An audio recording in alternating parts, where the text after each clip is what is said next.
Assalamualaikum warahmatullahi wabarakatuh. Halo wargi pemilih Kabupaten Bandung, ketemu lagi bersama kita, saya Devi Agustinia di podcast KPU Kabupaten Bandung Ngopi Dulu, ngobrol pintar, demokrasi dan pemilu. Nah, untuk episode kali ini kita selalu menghadirkan tamu-tamu spesial tentunya ya. Nah, siapa sih yang nggak tahu dengan tamu spesial kita pada kali ini, terutama nih teman-teman warga pemilih mungkin yang sering mengikuti webinar ataupun acara di KPU ataupun teman-teman penyelenggara di 27 kabupaten kota tidak asing lagi nih. Kehormatan juga buat kita KPU Kabupaten Bandung kedatangan bintang tamu kita pada kali ini, yaitu Bapak Endun Abdul Haq. Halo Bapak, apa kabar Pak? Baik, alhamdulillah. Iya, Bapak Endun sebagai anggota Divisi Teknis Penyelenggara KPU Provinsi Jawa Barat, betul Pak? Nah, warga pemilih Kabupaten Bandung, untuk episode podcast kali ini saya sebagai host, kita minta izin ya, karena kita nanti dengan narasumber sudah menjaga jarak, sudah mengikuti protokol kesehatan, kita akan membuka masker untuk mungkin nanti kita lebih jelas dalam ngobrol-ngobrol kita santai kali ini. Boleh mungkin Pak kita buka masker dulu? Iya, saya juga izin ya, masker.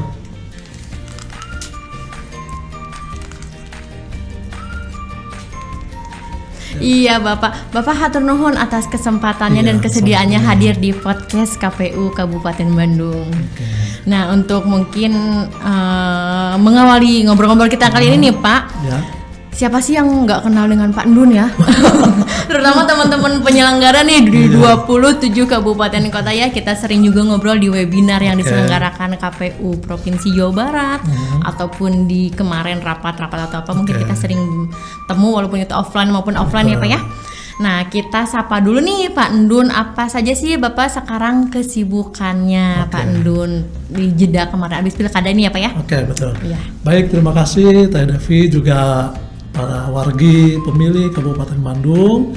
Perkenalkan, nama saya Endun Abdul Haq. Sekarang saya komisioner KPU Provinsi Jawa Barat, Divisi Teknis.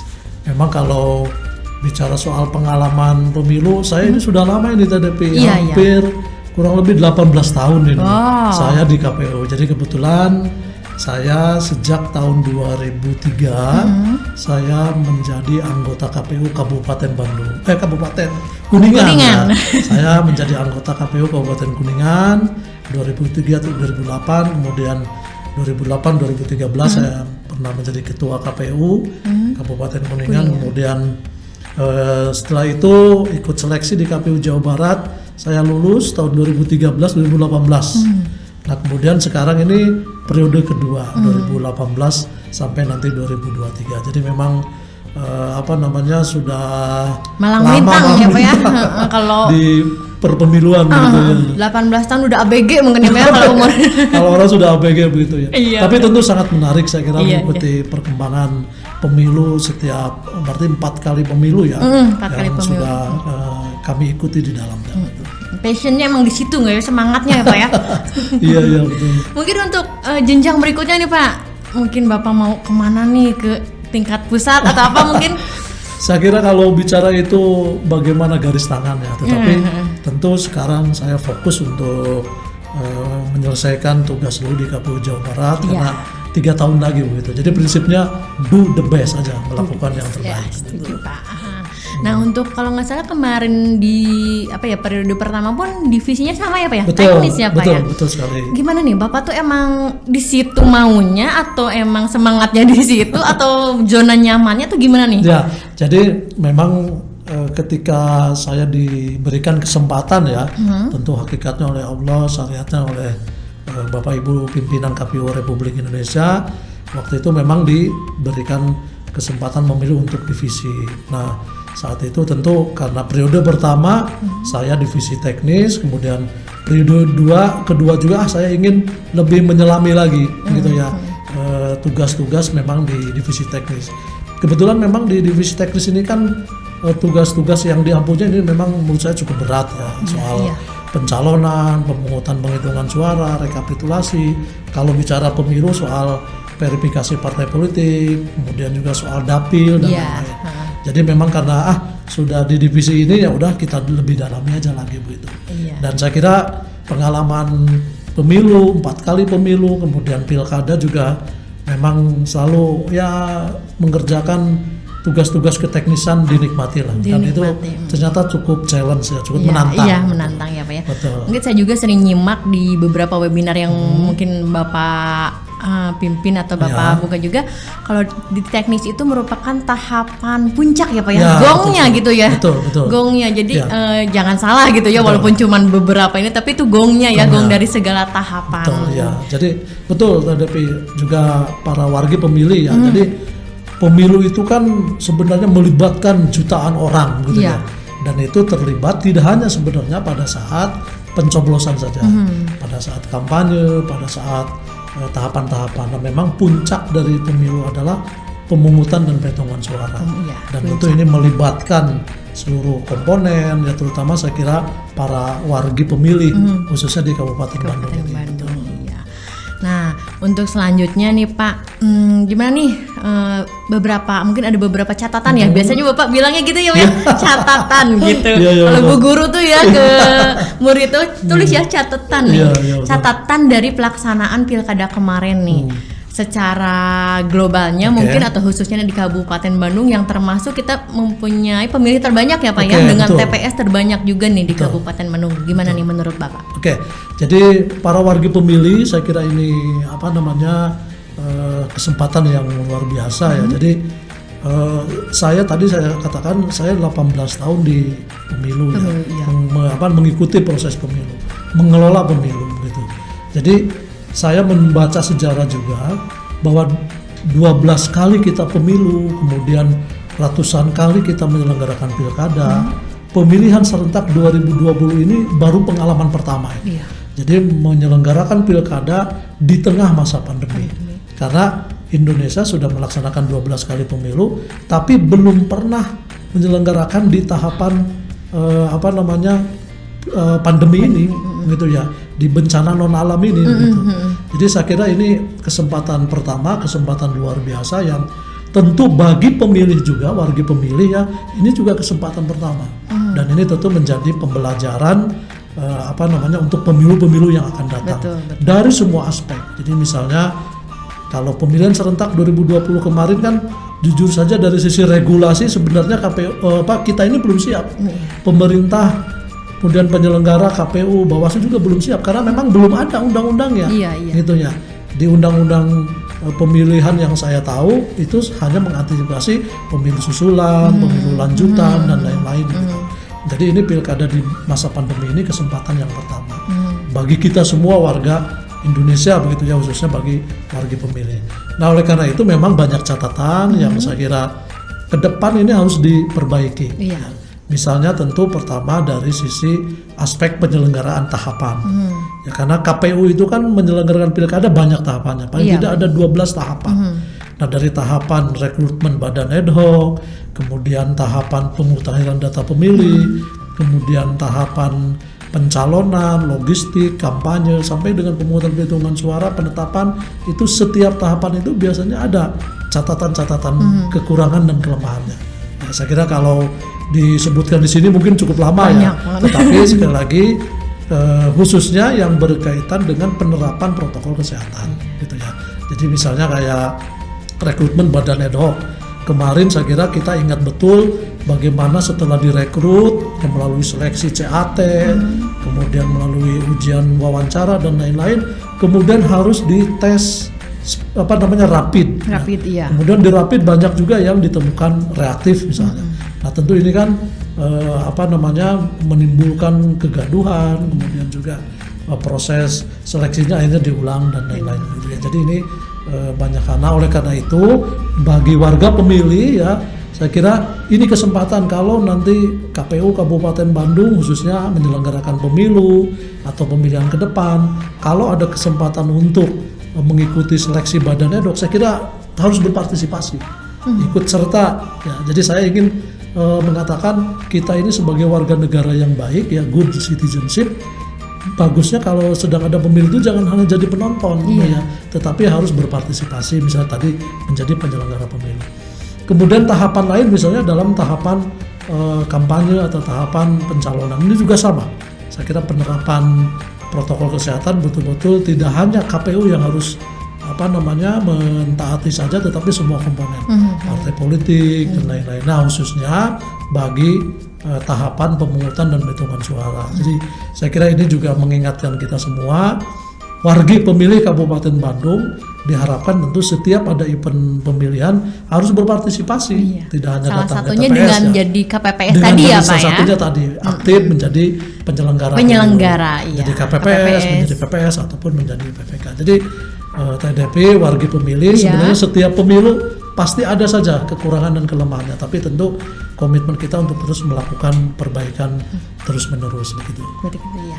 Jadi kan pandemi ini ya wargi pemilih seperti kita tahu, nggak ada yang tahu ya Pak ya, kita akan mengalami pandemi betul ini. Sekali, mungkin nanti di pemilu ke depan yang insya Allah katanya 2024 ini ya Pak ya. Betul. Kita juga belum tahu nih pandemi ini masih ada atau enggak, tapi berharapnya sih nggak ada ya Pak ya. Mudah-mudahan. Dengan nanti ya kebayang mungkinnya pemilu 2024. 2024.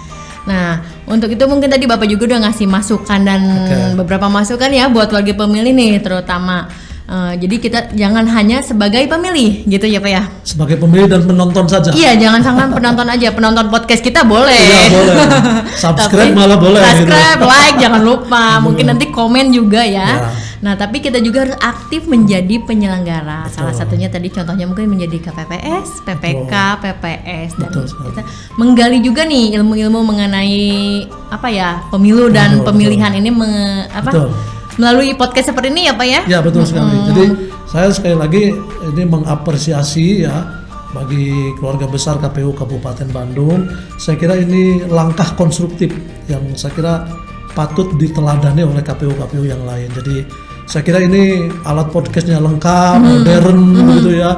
Kemudian tempatnya juga nyaman. Ini kesempatan besar bagi KPU Kabupaten Bandung untuk lebih berpartisipasi lagi mengedukasi masyarakat, mencerdaskan masyarakat. Jadi saya kira betul warga pemilih Kabupaten Bandung jangan sungkan-sungkan, nanti bisa ikuti terus ke siaran-siaran podcast ngopi dulu ya. Ngobrol pintar demokrasi dan pemilu. Jadi saya kira ini namanya juga sudah menarik ya. Jadi ngopi dulu, ngobrol pintar demokrasi dan pemilu, nama podcast Kabupaten Bandung ini. Jadi teman-teman wargi pemilih Kabupaten Bandung kalau ingin mengupdate informasi tentang kepemiluan dan demokrasi, ikuti saja podcast KPU Kabupaten Bandung. Iya, makanya kita juga insya Allah nih Pak, warga pemilih kita terus menghadirkan narasumber yang tentu saja kompeten di bidangnya ya, terutama di bidang pemilihan ya Pak ya. Betul. Nah Pak, untuk selanjutnya nih mungkin ini bukan kali pertama kita di podcast ya Pak ya, siapa tahu nanti kita ada sesi berikutnya ketemu dengan pembicaraan yang lebih mendalam lagi mengenai pemilu. Nah untuk mungkin penutup ini, untuk pemilu 2024 nanti nih Pak, ada nggak sih mungkin sedikit informasi atau kisi-kisi gimana sih pemilu nanti nih, warga pemilih juga mungkin penasaran betul. Gitu kan, nanti harus siap apa, bagaimana di 2024 nanti mungkin sedikit Pak. Ya, baru saja melaksanakan pilkada ya. Jadi memang tidak akan lama lagi kita akan menyelenggarakan pemilihan serentak 2024. Jadi pemilu dan pemilihan serentak 2024 lagi, ini sebenarnya warga pemilih ini pengalaman pertama juga. Kok pengalaman pertama terus begitu ya? Jadi pemilu di Indonesia itu sudah 12 kali pemilu. Nah, pemilu 2024 itu nanti pemilu yang ke-13 ya. Jadi pemilu yang ke-13 ini pemilu yang pertama kali bagi rakyat Indonesia menyelenggarakan pemilihan dalam satu tahun yang sama. Jadi pemilu tahun 2024 nanti ada dua pemilu. Jadi bulan Februari nanti ada memilih 5 kota sama dengan pemilu 2019. Nanti selang 8 bulan kemudian November kita akan memilih gubernur, bupati, wali kota serentak dalam satu hari yang sama. Jadi saya ulangi, jadi tanggal 21 Februari ini direncanakan oleh KPU RI itu akan memilih 5 kotak, memilih presiden dan wakil presiden, memilih DPR RI, DPD, kemudian DPRD provinsi dan DPRD kabupaten kota. Itu tanggal 21 Februari 2024. Kemudian 8 bulan kemudian tanggal 20 November itu akan memilih gubernur, bupati, wali kota serentak seluruh Indonesia. Jadi 514 kabupaten kota dan 33 provinsi yang ada di Indonesia. Dari 34 provinsi, karena satu provinsi DIY kan gubernurnya tidak dipilih, tetapi langsung ditunjuk karena raja gitu ya. Nah, oleh karena itu wargi pemilih Kabupaten Bandung menjelang pemilu 2024 ini, saya kira mari kita bersama-sama meningkatkan kualitas proses pemilu yang baik. Nah, proses pemilu dan pemilihan yang baik ditentukan pertama oleh penyelenggaranya, oleh KPU, Bawaslu, DKPP dan lain-lain. Jadi KPU-nya harus profesional, berintegritas dan mandiri, gitu ya. Kemudian yang kedua, pemilu yang berkualitas juga ditentukan oleh pesertanya, yaitu partai politik dan DPD. Nah, oleh karena itu kami mengajak partai politik, DPD, kemudian juga mungkin nanti para caleg ya, para calon presiden dan wakil presiden, kita berkomitmen bersama untuk mewujudkan pemilu yang berkualitas dari sisi pesertanya. Nah, kemudian yang terakhir, yang ketiga, penyelenggara, peserta, tentu pemilih. Nah, pemilih ini saya kira sama juga menentukan faktor kualitas tidaknya penyelenggaraan pemilu atau pemilihan. Oleh karena itu wargi Kabupaten Bandung ya, supaya pemilih ini cerdas, pintar, menjadi smart voters, menjadi pemilih yang cerdas, ikuti ya berbagai perkembangan informasi kepemiluan ini di mana saja begitu ya. Salah satunya melalui podcast ngopi dulu KPU Kabupaten Bandung. Insya Allah saya kira podcast ngopi dulu KPU Kabupaten Bandung ini nanti banyak menyampaikan informasi terkait dengan persiapan pemilu 2024. Warga negara yang baik itu adalah warga negara yang bisa berpartisipasi dalam aspek pembangunan. Salah satunya adalah melalui pemilihan umum, berpartisipasi dalam pemilu. Saya kira itu mungkin gambaran ya. Di samping tentu nanti ke depan kita akan sharing lagi berbagai informasi yang pasti banyak. Itu gambaran juga mungkin warga pemilih itu udah cukup, bukan cukup ya, tapi sebagai pembuka gitu ya, pintu pembuka. Oh, nanti 2024 penasaran pasti 2024 tuh nanti gini. Nah, nanti mungkin bisa mendapatkan kembali informasi-informasi dan itu wargi pemilih melalui podcast. Atau mungkin KPU Provinsi Jawa Barat juga ya Pak, dengan rutin itu melaksanakan webinar ya Pak ya. Khususnya divisi teknis itu webinar sinopsis ya Pak ya. Nah, mungkin ikuti terus ya websitenya, YouTube-nya nih, sama-sama promo nih Pak. Kita kan tingkat provinsi kabupaten kota sama-sama memiliki sarana ya untuk mengedukasi itu, kita sama-sama mendukung untuk mungkin teman pemilih, wargi pemilih dimanapun itu berada. Mungkin Pak Endun cukup sekian ya untuk sesi kita kali ini. Insya Allah kita nanti ketemu lagi di sesi-sesi berikutnya dengan obrolan yang lebih mendalam lagi mungkinnya mengenai kepemiluan ini. Hatur nuhun Bapak. Sama-sama. Wargi pemilih juga Pak Endun. Hatur nuhun. Wargi pemilih Kabupaten Bandung ya, selamat beraktivitas, salam sehat terus. Semoga bisa mengikuti perkembangan pemilu melalui podcast Kabupaten Bandung. Terima kasih. Wassalamualaikum warahmatullahi wabarakatuh. Waalaikumsalam warahmatullahi wabarakatuh. Wargi pemilih Kabupaten Bandung, demikianlah obrol-obrol santai kita bersama Bapak Endun sebagai anggota KPU Provinsi Jawa Barat Divisi Teknis Penyelenggara. Nah, jangan lupa terus saksikan podcast Ngopi Dulu KPU Kabupaten Bandung untuk mendapatkan terus informasi mengenai kepemiluan. Nah, sampai jumpa di episode berikutnya. Wassalamualaikum warahmatullahi wabarakatuh.